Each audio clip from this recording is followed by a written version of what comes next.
मेरी जीजियों, थोड़ा कष्ट परमात्मा जरूर देता। उस कष्ट के समय पर, उस कष्ट की घड़ी में, उस कष्ट के समय पर आप घबराना नहीं।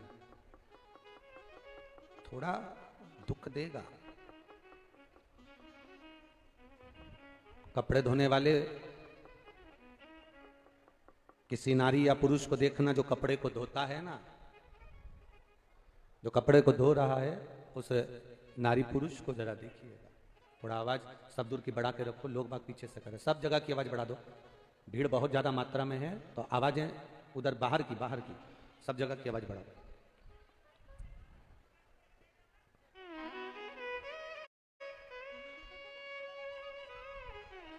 कपड़ा धोने वाला कपड़ा धोता है, उसमें कास्टिक डालता है, सर्फ डालता है। कास्टिक डालेगा, सर्फ डालेगा, उसको धोएगा, कूटेगा, रगड़ेगा, पीटेगा, तब जाकर कपड़ा उज्जवल हो पाता है, साफ हो पाता है। उसको पानी में खंगाला, खूब कूटा पीटा, तब कपड़ा जाकर साफ हुआ। मेरा भोलेनाथ भी अपने भक्त की पूरी परीक्षा लेता है। एक बार पशुपति व्रत करा, नहीं फल मिला, घबराना नहीं। इस माता ने पत्र में लिखा, मैंने पशुपति नाथ का व्रत किया, उसके बाद मेरे पति का ऑपरेशन हुआ। माता लिख रही, मुझे लगा था कि मैंने व्रत करा है तो ऑपरेशन नहीं होगा। अगर ऑपरेशन नहीं होता, मेरा बाबा ऑपरेशन नहीं करवाता, तो तुम यही भ्रम में रहती कि इसको कैंसर है। तुम इसी भ्रम में रहती कि इसको कैंसर है। पर बाबा ने, भले तूने पशुपति व्रत करा, पर तूने विश्वास बाबा पर करा तो ऑपरेशन हुआ। 18 गांठें निकली, जांच के लिए गई मुंबई, तब वहां से रिपोर्ट आई कि इसको कैंसर नहीं है। तब तेरे हृदय में सुकून हुआ कि कैंसर नहीं।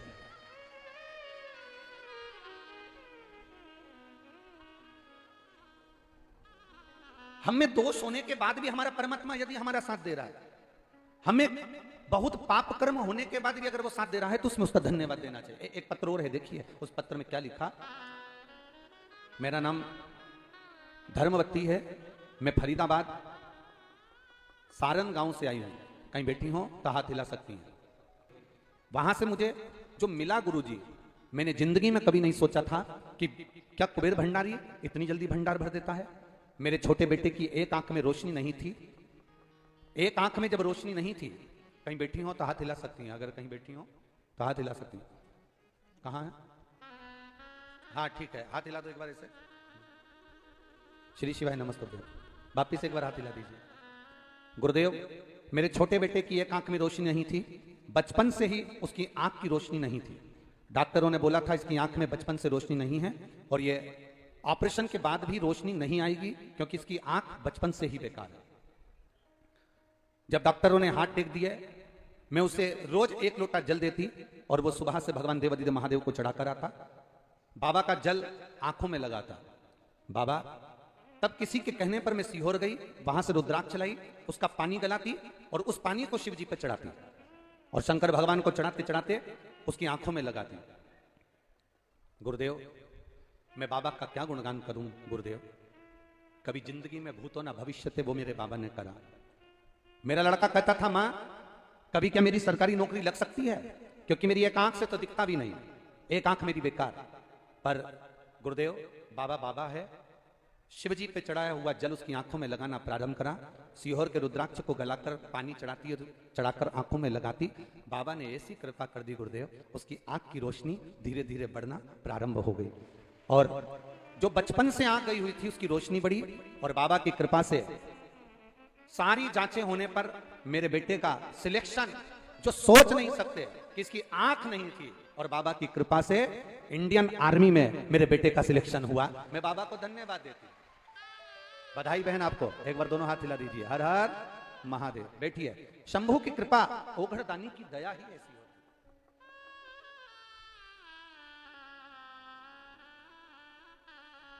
अरे खाली न जाता कोई दर से, तुम्हें भी खड़ी हूं नन्हे बाएं पसारे। मैं भी खड़ा हूँ नंदी बाहें पसारे, अपने हृदय से लगा लो, गिरा जा रहा हो उठा लो, भोले अपने दर से अब तो न टालो, गिरी जा रही हूँ उठा लो। हम उस पर भरोसा करते हैं, हम उस पर विश्वास करते हैं, हम उस पर दृढ़ता रखते हैं, हम उसके भरोसे जीते हैं। जब हम उसके सहारे जीते हैं, हम उसका भरोसा रख कर जीते हैं, जब हम उसके भरोसे पर चलते हैं, तो वो भी हमारा हाथ पकड़कर पार करता है, हाथ पकड़कर पार करता है। ए मेरी ब्रज की जीजियों और मेरे ब्रज के जीजाओं, मेरी बेटियों, मेरे बेटाओं, एक बात का स्मरण आपकी जिंदगी में रखना, एक बात का स्मरण आपके जीवन में रखना, वो पिता है जगत का। भगवान नारायण के भी अगर कोई पिता कहलाए हैं तो वो देव अधिदेव महादेव कहलाए हैं। भगवान नारायण के भी अगर पिता कहलाए हैं तो भगवान जगत का पिता है, वो आपका भी पिता है। कभी बाप अपनी बेटी को, कभी पिता अपने पुत्र को, पुत्री को कभी दुखी नहीं देख सकता। आप इतना जरूर करो कि उसके मंदिर में रोज एक लोटा जल चढ़ाना प्रारंभ करो। मैं बेटियों से कहूंगा, बेटियों से कहूंगा, संकोच मत करना कि हम इतने पढ़े लिखे, हम अप टू डेट, हम इंग्लिश स्कूल में पढ़ रहे हैं, हम CBSE कोर्स से पढ़ाई कर रहे हैं, हम ऐसा कर रहे हैं, मैंने इतना अच्छा एजुकेशन किया, सब कुछ करा आपने, पर एक बार बाबा पर भरोसा कर कर देखो, एक बार उसकी शरणागति में जाकर देखो, जो सुख तुमने कभी नहीं पाया होगा वो उसके चरणों से प्राप्त कर लो, उसके चरणों से मिलो।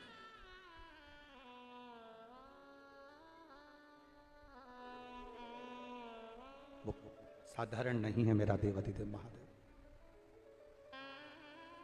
सुख और आनंद दोनों में अंतर होता है, सुख में और आनंद में अंतर होता है। होटल में जाकर बैठकर अकेले खा लेना सुख है, होटल में जाकर अकेले बैठकर खा लेना सुख है, पर थोड़ा सा भोजन बनाकर छुड़ाकर खाना विकृति है, और बांट कर खाना ये मेरे भारत देश की संस्कृति है, ये संस्कृति है।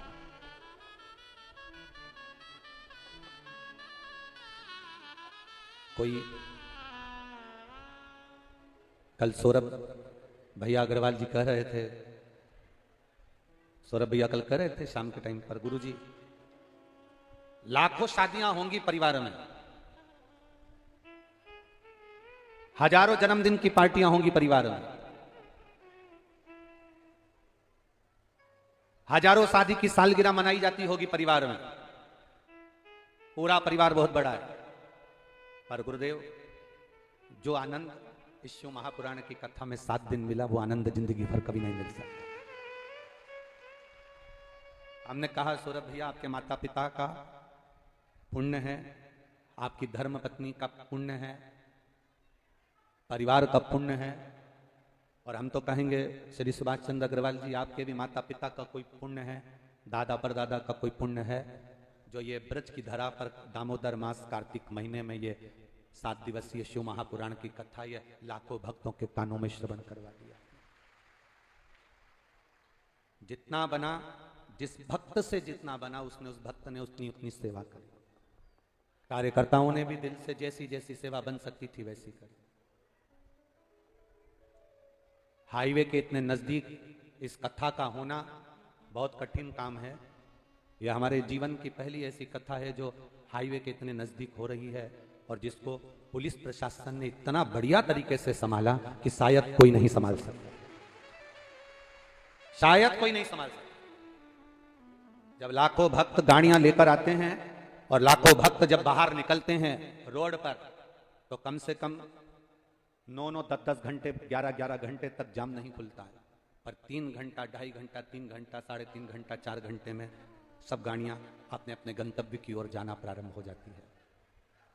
ये साथ शिव कृपा बिना। आज हमने एक पत्र, जो हम जहां अग्रवाल वाटिका में रुके हुए हैं वहां पर किसी ने एक पत्र कल काउंटर पर दिया होगा, वो पत्र हमने पढ़ा। उस पत्र में लिखा था, उस पत्र में था कि मेरे पोते के दिल में छेद है, वो 9 साल का हुआ और वो 9 साल का बेटा है, उसके दिल में छेद है। पत्र हम जहां रुके हैं अग्रवाल वाटिका में, वहां रखा है। और मेरा पोता 9 साल का, उसके बेटा है, उसका पोता नहीं बेटा, उसके हृदय में छेद। बहुत गरीब हैं हम। मैं दूसरे के यहां पर बर्तन मांजती हूं और बर्तन मांजने का कार्य करती हूं। डॉक्टर ने बेटे के ऑपरेशन का बोला है और ऑपरेशन कराने का कहा।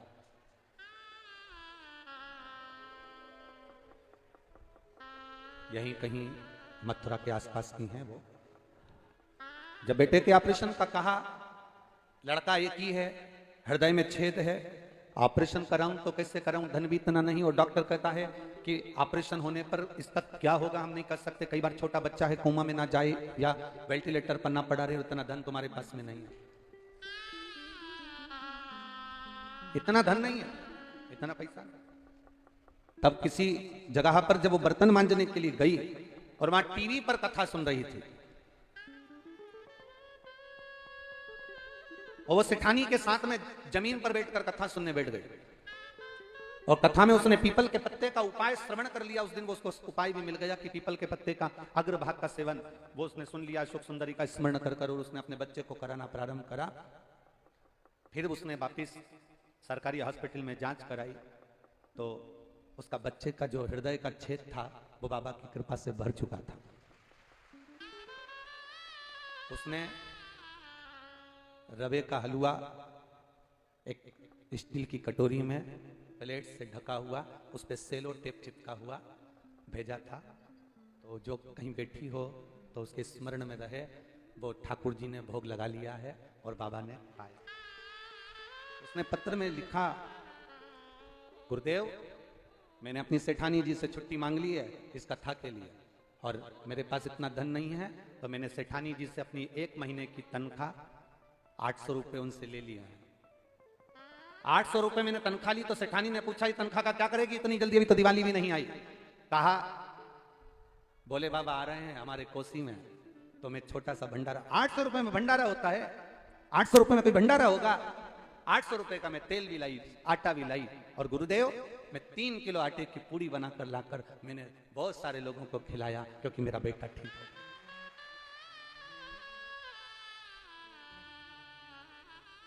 मेरी जीजियों, बहुत करोड़पति बन जाओगे, धन तो बहुत हो जाएगा, पर मन कहां से लाओगे? ये जो मन है ना, ये बड़ी मुश्किल से मिलता है, बड़ी मुश्किल।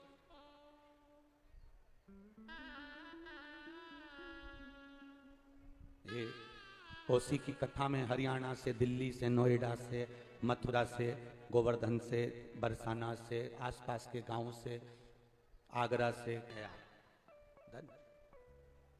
उस माँ ने लिखा अपने पत्र में, मेरा बाबा कोसी आया है। उसने एक लाइन बड़ी सुंदर लिखी, मैं मेरे मायके नहीं गई क्योंकि मेरे मायके में मुझे पूछा नहीं जाता।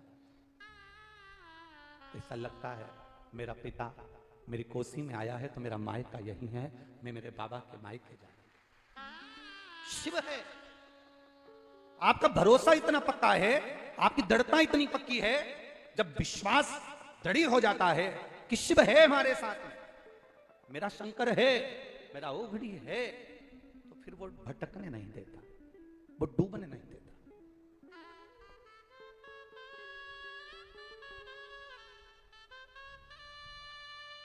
इस पत्र में किसी ने डायरी भेजी है, पूरी डायरी खाली है, पर आगे एक माँ ने लाइन लिखी है।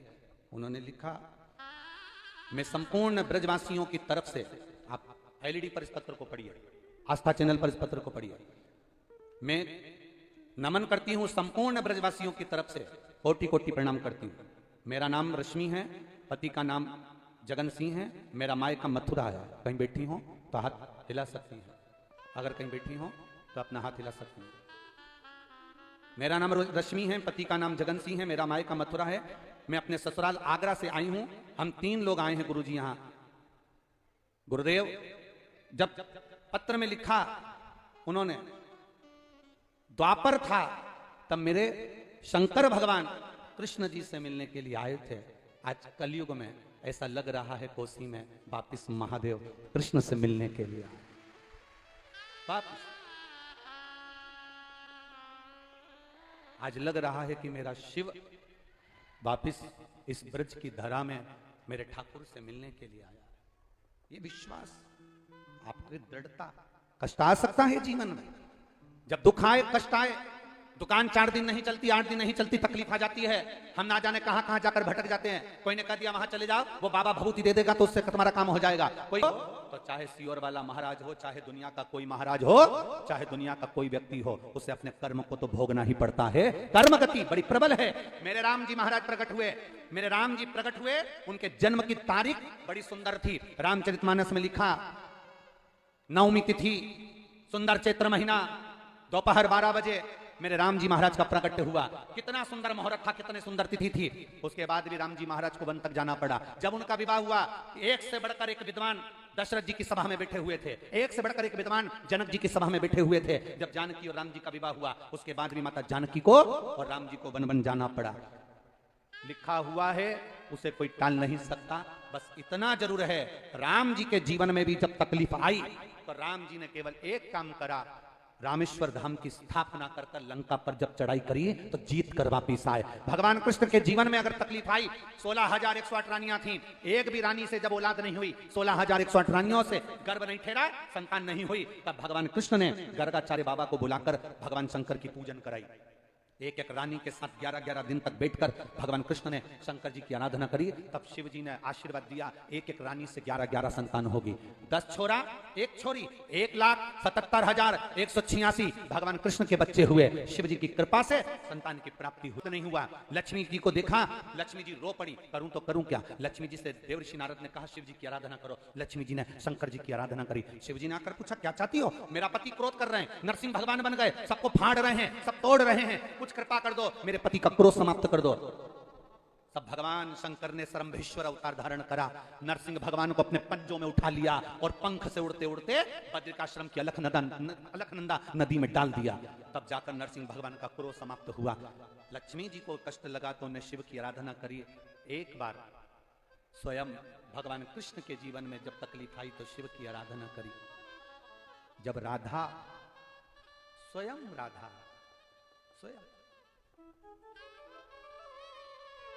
स्वयं राधा,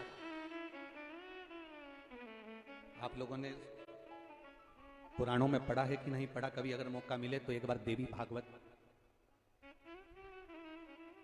स्कंद पुराण, ब्रह्म वैवर्त पुराण, काली चरित्रामृत,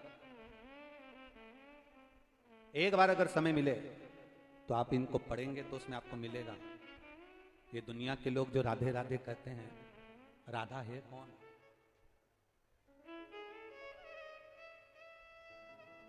है कौन राधा। कभी काली रस अमृत को पढ़ना, कभी स्कंद पुराण को पढ़ना, कभी मौका मिले एक बार देवी भागवत को पढ़ना, उसमें आपको मिलेगा ये राधा और कोई नहीं, शंकर का ही एक स्वरूप है।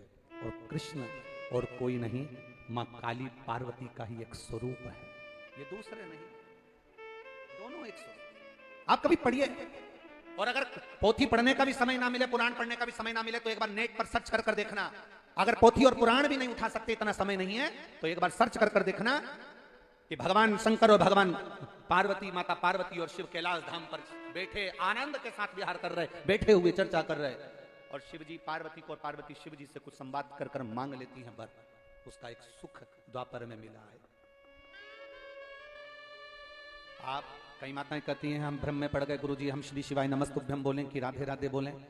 हम राधे राधे बोले कि श्री शिवाय नमस्तुभ्यम बोले कि हम ओम नमः शिवाय बोले कि हम राम नाम बोले कि हम कौन सा नाम बोले? हम कहते हैं तुम जो चाहो वो बोलो, तुम राधे राधे बोलती हो बोलते रहो, क्योंकि राधा भी शिव है और शिव भी राधा है। तुम्हें जो बोलना है बोलो। तुम राम भी कर रहे हो तो वो मेरा शंकर का गुणगान है, तुम शिव भी कर रहे हो तो मेरे राम और कृष्ण का गुणगान है। दुनिया के लोगों में भेद हो सकता है पर देवताओं में कभी भेद नहीं हुआ। लोगों ने कह दिया राम हमारे, कोई कहता कृष्ण हमारे, कोई कहता राधा रानी हमारी, कोई कहता है दत्त हमारे, कोई कहती है देवी हमारी, कोई कहता है ये हमारे, कोई कहता है वो हमारे। और शिव महापुराण कोई भेद नहीं करती। शंकर जी के ऊपर जो कलश रखाता है जिसमें से बूंद बूंद पानी टपकता है, उसके 3 पाए होते हैं। कभी भी कलश रखने वाले उस त्रिकोणी के पाए 4 नहीं होते, 3 पाए होते हैं, ब्रह्मा विष्णु और महेश। उसके ऊपर एक कलश रखा हुआ है और वो कलश में से एक एक बूंद पानी नीचे गिर रहा है। ये ब्रह्मा, ये विष्णु, ये महेश, एक एक बूंद पानी नीचे गिर रहा है। मतलब ये बता रहे हैं कि हम तीनों एक हैं, हम में कोई भेद नहीं है। ये 3 ब्रह्मा विष्णु महेश ये बता रहे हैं कि हम में कोई भेद नहीं, हम तीनों एक हैं। ये दुनिया की दृष्टि में भेद है पर हम में भेद नहीं है। तकलीफ आएगी, कष्ट आएगा, दुख आएगा, पर घबराना नहीं, कहीं इधर उधर मत भटकना। बहुत सारे मिलेंगे महाराज, कोई कहेगा हमारे पास आ जाओ, कोई कहेगा हमारे पास आ जाओ, कोई कहेगा हमारे पास आ जाओ। जिंदगी में आपको आया है तो शंकर जी के मंदिर भी आपको जाना है, तो वो दुख काट दे, वो स्वयं काटे। अच्छा आपसे पूछें, हे ब्रजवासियों, ए मेरी जीजियों, ए मेरे जीजाओं और मेरी बेटियों, मेरे भाई, मेरे बेटे, बताएं जब घर में कर्जा बढ़ जाता है, बहुत ज्यादा कर्जा हो जाता है, तो घर में डल है, इतने दिन तक वो अलमारी में रखा रहा, इतने दिन तक वो तिजोरी में रखा रहा। कर्जा होने पर घर का सामान, घर का सोना सुनार की दुकान पर, गिरवे वाले की दुकान पर पहुंच जाता है, भैया ये रख लो। तो दुकान वाला भी कहता है क्यों इस घर का सोना लिया है, भाभी जी का जेवर लिया है, माता जी का पूरा जेवर लेकर आ गए, क्यों? तो उसने कहा बहुत दुख का समय चल रहा है, इसलिए सोने को तुम्हारे पास लेकर आया हूं। बहुत दुख का समय चल रहा है, कर्जे में हो गया, दुख का समय है, तकलीफ का समय है, इसलिए घर का सोना जो अलमारी में रखा रहता था, वो घर का सोना, घर का जेवर सुनार की सोना दुकान पर जाए, उससे अच्छा है दुख की घड़ी में आप महादेव के मंदिर तक जाओ, तो जीवन की सार्थकता। सोना दुकान पर जाने से तुम्हें सुख का अनुभव कितना होगा, कितना कर्जा चूकेगा। अगर सोना देवी दोगे, थोड़ा बहुत सोना अगर दो दोगे, थोड़ा बहुत पैसा आ जाएगा, तो पूरा कर्जा थोड़ी ना चूक जाएगा। पर देवादिदेव महादेव की भक्ति में लग गए, भगवान शंकर के गुणगान में लग गए। तो उस माँ ने लिखा कि एक आंख खराब हो गई थी, बचपन से आंख में दिख नहीं रहा था, तो भी जब इंटरव्यू देने का समय आ गया, तब इस अवस्था में क्या आंख ठीक हो सकती है जो बचपन में नहीं हुई, जो जवानी में ठीक हो सकती है? पर विश्वास अटल था, भरोसा पक्का था, इसलिए बाबा ने कृपा भी पूर्ण की, विश्वास जड़ी,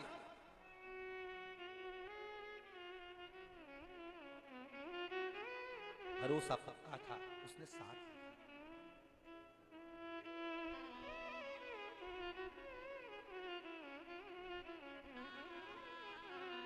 अधूरी शादी में अगर आप आधी शादी छोड़कर अपने घर चले जाओगे तो केवल खाना खाकर जाओगे, बोलो सही है? अगर पूरी शादी कर कर जाओगे तो आखिरी में विदाई भी लेकर जाओगे, बोलो सही है कि गलत है? अरे जम के तो बोलो जरा, सही है ना? आधी शादी में घर वापस जाओगे तो केवल खाना खाओ, रिसेप्शन अटेंड करो, अपने घर चले जाओ, ना साड़ी मिली, ना डब्बा मिला, ना कोई सामान मिला, ना मिठाई का डब्बा, ना साड़ी, ना कोई रकम, कुछ नहीं मिली। क्यों? अरे आई क्या थी, मुंह दिखाकर चली गई, खाना खा के चली तो गई, बहुत है, जाओ। पर जो आया है शादी में, पहले दिन आया, 2 दिन नहीं आया, बुलौए में आया, 3 दिन नहीं आया, आखिरी दिन आया, पूरी शादी कराकर, भावर कराकर, छोरी को घर लेकर बहू घर में आ गई, तब जाए। अब जाऊं साहब, तो इतने में घर के लोगों ने भी कह दिया, अब मामी जी जा रही है, काकी जी जा रही है, खाली हाथ नहीं जाए, मिठाई का डब्बा लाओ, साड़ी लाओ, सामान लाओ, देव बुलौआ का सामान, बतासा, गेहूं, चावल जो मिला वो मामी जी को दिया, इनको देव, काकी जी को दिया, इनको देव, क्योंकि ये पूरी शादी करा कर जा रहे हैं। शिव महापुराण की कथा, आप भी आज कथा के विराम दिवस पर आए हो। कथा, मेरे बाबा को आधा चावल पसंद नहीं, मेरे बाबा को आधा नारियल पसंद नहीं, मेरे बाबा को कुछ खंडित वस्तु पसंद नहीं, वो पूर्ण रखता है, पूर्ण देता है। मेरा शिव बाबा, मेरा ओघड़दानी, मेरा शंकर, मेरा त्रिकालदर्शी, कैलाशी, अविनाशी आधा नहीं देता, पूरा देता है, पूरा ले जाओ, पूर्ण।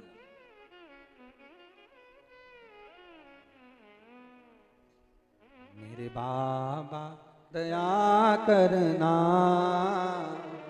मैं तेरे ना घर के भरोसे हूँ, ना परिवार के भरोसे हूँ, ना घर के भरोसे हूँ, ना परिवार के भरोसे हूँ।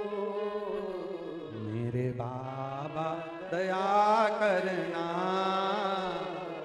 मैं तेरे भरोसे हूँ। भोले बाबा दया करना, मैं तेरे भरोसे। हम भरोसा उस पर रखें, जब भरोसा रखेंगे तो खाली नहीं छोड़ेंगे।